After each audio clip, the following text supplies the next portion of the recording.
App State inches closer. It's Locked On Sunbelt. You are Locked On Sunbelt, your daily podcast on the Sunbelt Conference, part of the Locked On Podcast Network, your team every day.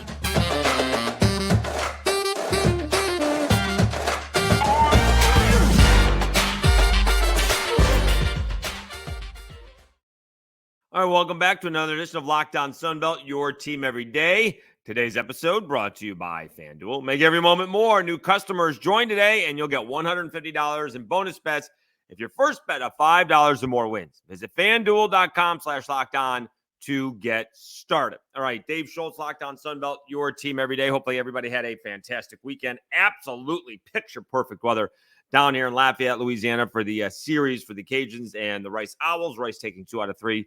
We'll get to that a little bit later. Arkansas State moves into 4th with a big win over South Alabama, and the Cajuns losing, and their baseball team is still undefeated as well. But let's talk about the top of the Sun Belt and go over Saturday's action in basketball. And App State, again, was not pretty. JMU or App State didn't play particularly well on Saturday, but they both came out with victories. Marshall led App State 29-23. And so there's a couple of things going on here.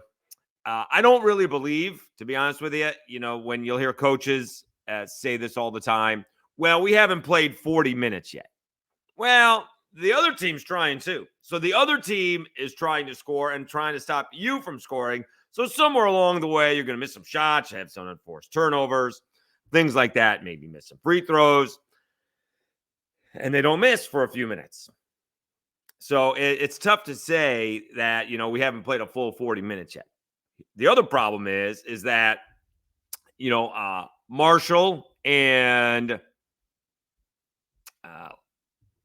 Georgia Southern against JMU are a little bit desperate. All right. And these teams are going to get their best shot, and they're playing on the road. So all of these things are against both JMU and App State. And App State gets it done. 65-58 against Marshall. Tate off of the bench with Miles Tate with 25 points off of the bench. I mean, Donovan Gregory, it's kind of seems like his game as of late. 15 points, 6 of 6 from free throws, but 4-10 from the field. Although that's not as bad as it sounds. I know it's 40%, but if he makes one more shot, he's 50%. But Spillers was 1 of 7.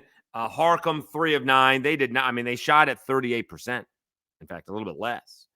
They were 7 of 19 from the three-point land, and they were even 14 of 20 from free throws. So they didn't even shoot them all that well there. And they played a little sloppy. But when the push came to shove, App State Magic they come away with a win, and their magic number is down to 1. All right, because they swept JMU and there's 2 games left, they only have to finish in a tie to win the conference regular season, and one more win will do that. They do wrap up the season, and we'll get to this game because it has different ramifications. They do wrap up the season at home against Arkansas State. Arkansas State's going on the road 4-2. And so App State, they stay 1 game ahead of JMU because JMU, they come from behind, down 19 late in the first half. They beat Georgia Southern 80-74. I'll give it up to Georgia Southern, right? They've had an awful season. They lost to Buffalo at home. You can't be losing to Buffalo at home. They've only won 6 times, all in the Sun Belt. They have battled in some ball games, and they certainly battled here. I mean, they led JMU at halftime, 45-30. I'm not sure JMU's been down 15 or 19, for that fact of the matter, much at all this year. And they were against Georgia Southern, and then JMU just took control. I mean, big shocker, Terrence Edwards, 20 points. TJ Biggerstaff, 17 points. The big surprise is Noah Friedel only had 7. Horton off the bench had 13 as JMU outscores Georgia Southern 50-29 in the second half and comes away with a 6-point victory. You did have more for Georgia Southern with 27 points. Parker off the bench with a 17. But the rest of the starters, Moore scored 27 points, and the rest of the starters had 16. And so JMU stays one game back of App State. Again, would seem most likely that JMU is going to be number 2 in the conference. They are getting closer towards a possible bubble situation, but I still think they went down because they played Georgia Southern, whether they won or not. As far as I'm concerned, I think you have to be top 35 to feel safe. You start getting into the 40s, and they're going to start taking extra SEC, ACC, Big 12, Big 10 teams rather than even Pac-12, what's left of it, right? Rather than a G5 school that is incredibly well-deserving, right? JMU has lost 3 games, and they've only lost to 2 teams, App State and Southern Miss, and that's it. And one of them is a bad loss because one of them is at home to App, right? They lost at Southern Miss, correct? They did. No, they lost by 10 to Southern Miss. That's it. They should be considered, but they may not. We'll see where they are heading into the tournament. They'll only play 2 games, and they got to hope App gets there to the finals, because then maybe if you lose to App, who's got a worse net rankings than they do, that it's good enough to maybe be a quad 2 win by the time that could happen. That could happen. It could be a quad 2 win for JMU. But if you win it, or a quad 2 loss, if you win it, you're in, all right, if you're beating App State in the finals. But if you lose it, it could be a quad 2 loss, which could, doesn't hurt you, I don't think. All right, one more ball game. Last night, you know what? I called this one wrong. How about ODU? How about that? An emotional night. Jeff Jones coming back. I don't think he stayed, but he was there for senior night.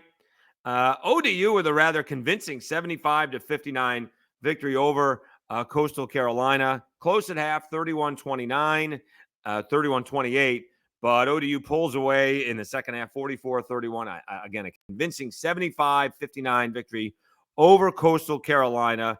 Williams for ODU, he decided he was going to win the ballgame. 33 points on 11 of 24 shooting, very NBA-esque.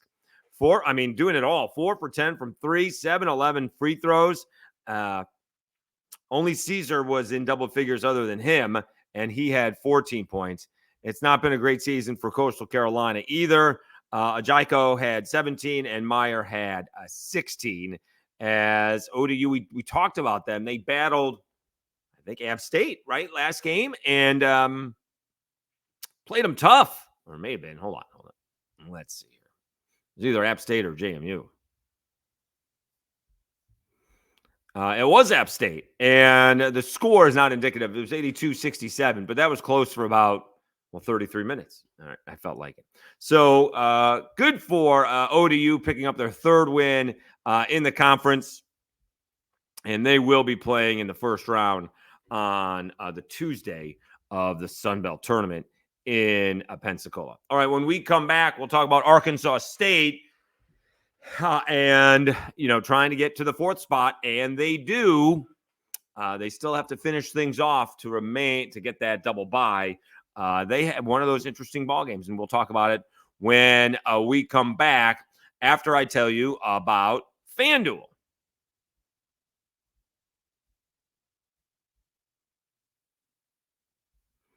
Get buckets with your first bet on FanDuel, America's #1 sportsbook, because right now, new customers get $150 in bonus bets with any winning $5 bet. That's $150 if your bet wins. Bet on all your favorite NBA players and teams with quick bets, live same-game parlays, exclusive props, and more. Just visit FanDuel.com/lockedon and shoot your shot. FanDuel, official sportsbook partner of the NBA.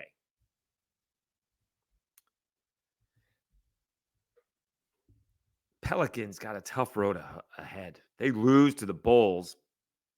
Ugly loss. But they're going to be underdogs in 11 of their next 16 ball games. You may not make that much money and you may lose some, but what if you did a little bit on all of the favorites to win? Or just all of the games? And that's not going to work. That's not going to work. Maybe just on the favorites, just the money line. I don't know. We'll see, because it's not going to be pretty here over the next few weeks for the Pelicans. All right, Dave Schultz, Locked On Sunbelt, your team every day. Arkansas State with a relatively easy win. Both teams played pretty well, 95-78 over South Alabama. You know, when the Cajuns lost to ULM or ULM beat the Cajuns, neither team played particularly well. South Alabama shot 50% from the floor. They shot 7 of 12 from 3, and they made 19 of 23 free throws. They still lost by 17 points. Arkansas State, really, the difference is about 5 more three-pointers. That's really the difference. They took a bunch more shots, so maybe did they do a good job on the glass? Beat them on the glass by 6. Shot a little bit better, 52%, but they made overall 8 more shots. 5 of them were from 3. So that's the big difference in the ball game. Ford, 23 points. Everybody's celebrating. Caleb Fields, 10 points, 11 assists. Hicks had 14 points. He's the one who had the big dunk a couple of nights earlier against Troy. Lual off the bench had 13. So 5 guys with double figures for Arkansas State. For South Alabama, Tabe had 27 and Smurf Millender had 27. Gator couldn't get going again, 1 of 5. And Turbo all of a sudden is taking a backseat as well. But listen, here's the thing about Tabe, and we'll see if South Alabama surprises some guy. He's listed at 6'5", 210.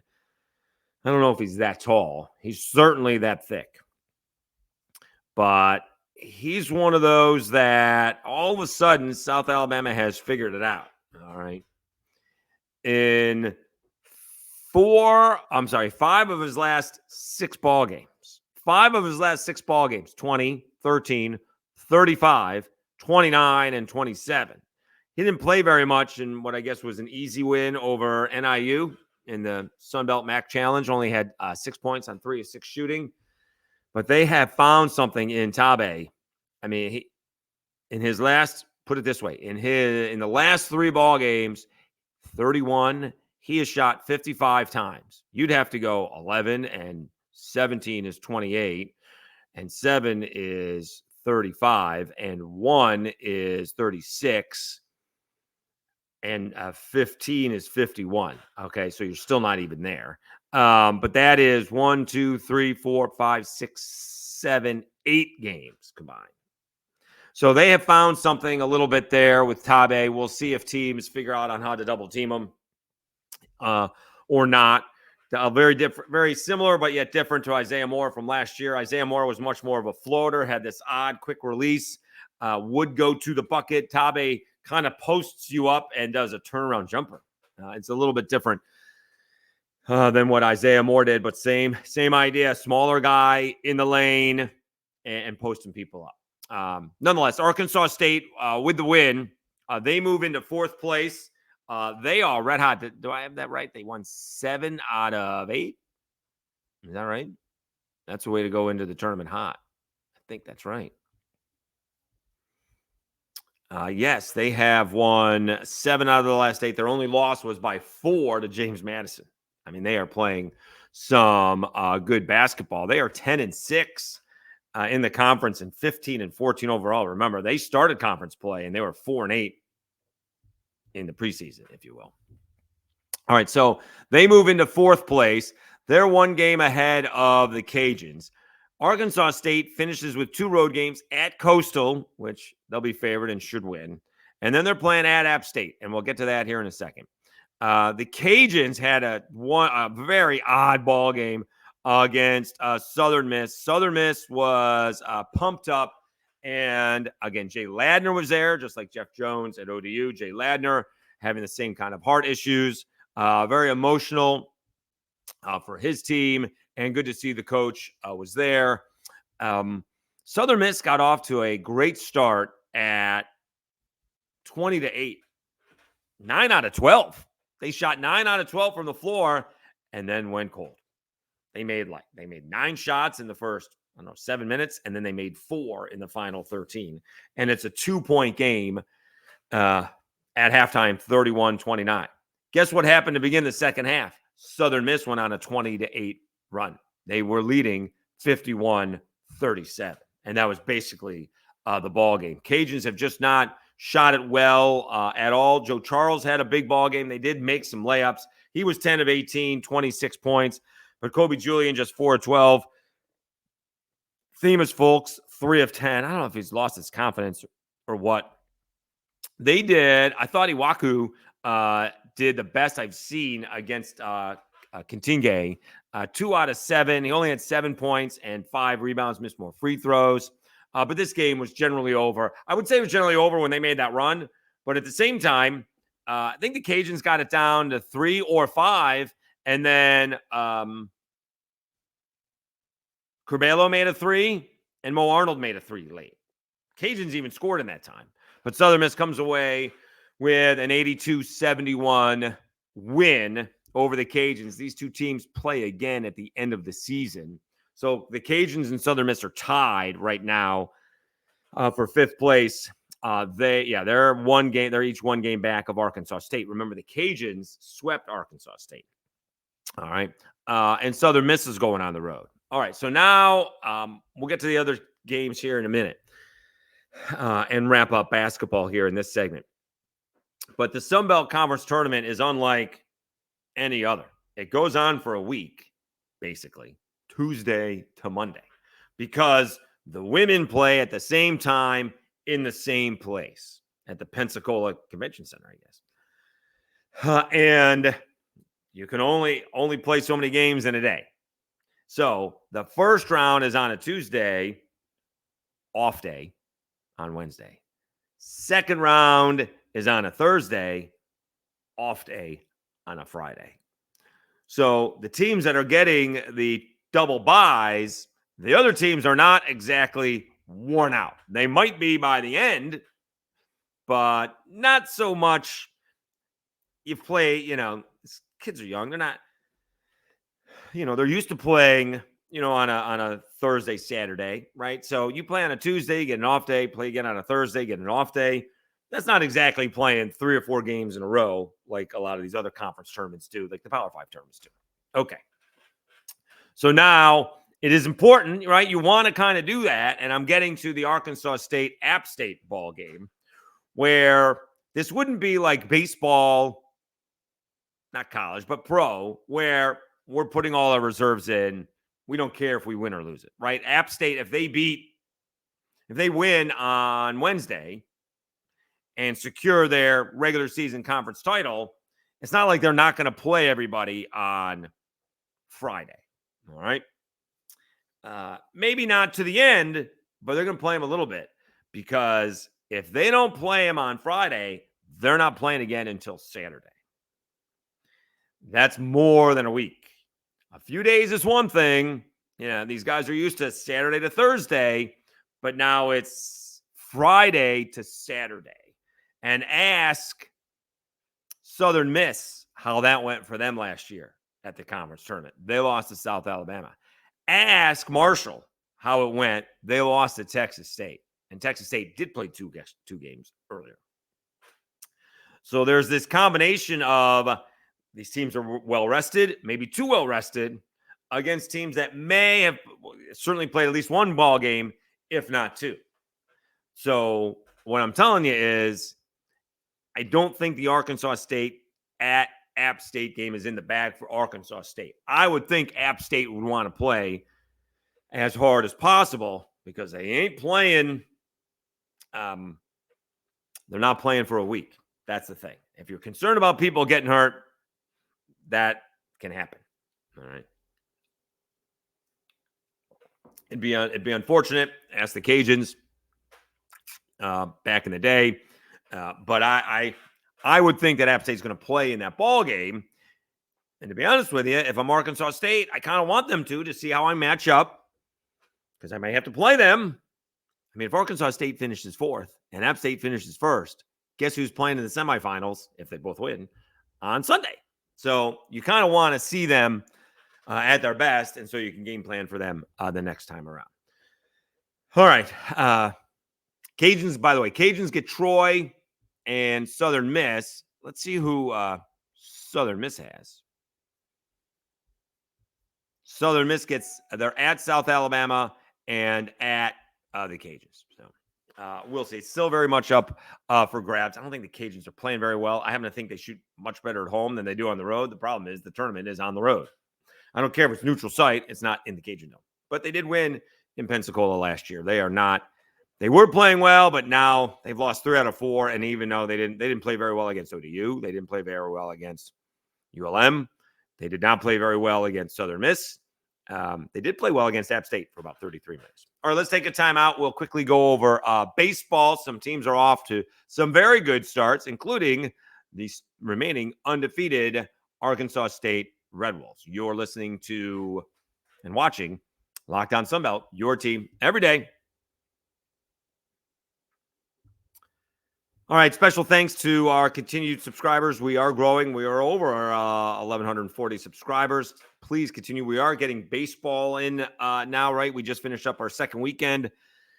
Trying to put in stuff from, again, I'm here in Lafayette, so if it seems to be a lot of Cajun stuff, that's because it's a lot of Cajun stuff.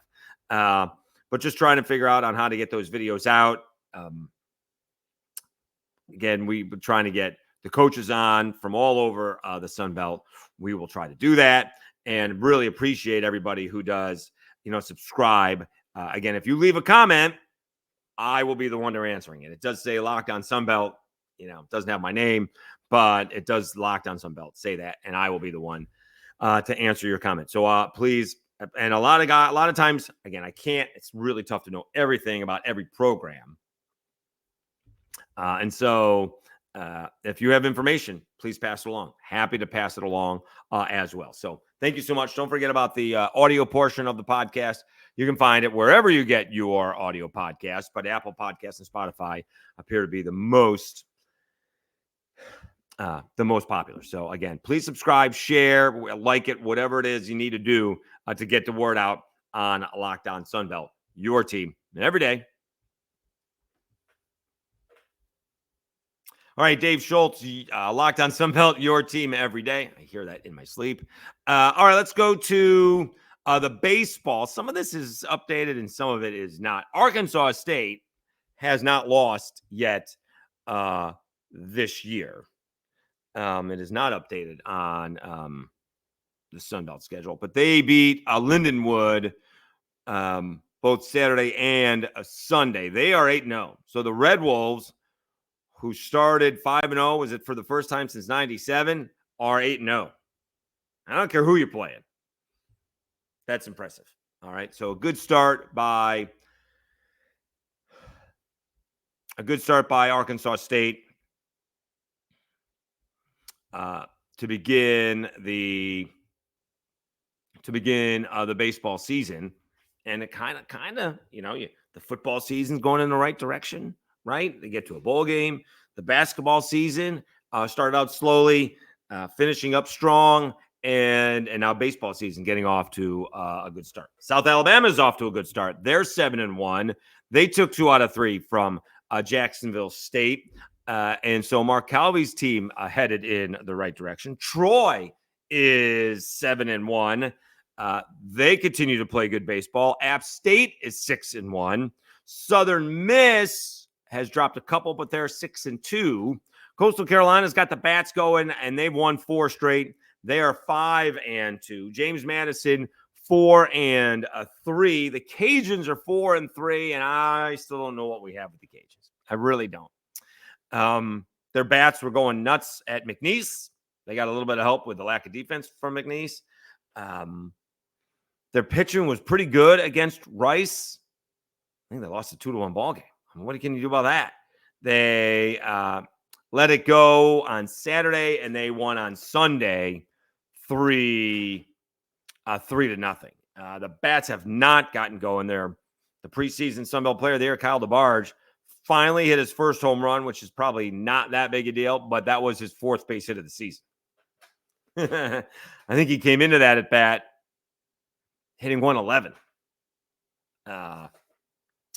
He did fly out. He did get an RBI ground out, and he did drive the ball, line drive to center field. So maybe he's coming around a little bit. And then the next at bat, I believe, was a home run. But the Cajuns bats have not been going. They get Northwestern State, and then really their biggest weekend of the year. Right? I think they get Houston, Vanderbilt, and LSU in Houston. I don't know if Houston's there. Is Houston there? Let's see. So I do believe it is Vanderbilt and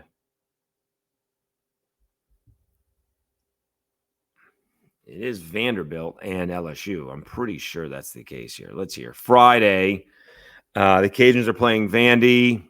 On Saturday, the Cajuns are playing LSU. And then on Sunday, the Cajuns are playing Houston. So I was right. Okay.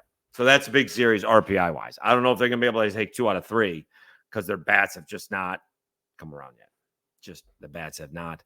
The bats have not been very consistent. They aren't running either. All right. Their first baseman's a little bit banged up, but we were told he was out. He's pinched it twice, and now he's expected to play Wednesday or certainly the weekend. Trey LaFleur, who was off to a tremendous start. All right. ODU 4-3. Texas State is listed at 3-3. They don't have a score there against Washington State. Georgia State 2-5. Marshall 1-7. They're struggling a little bit. So again, a couple more weeks before conference play starts. We'll see what happens as the competition ramps up a little bit.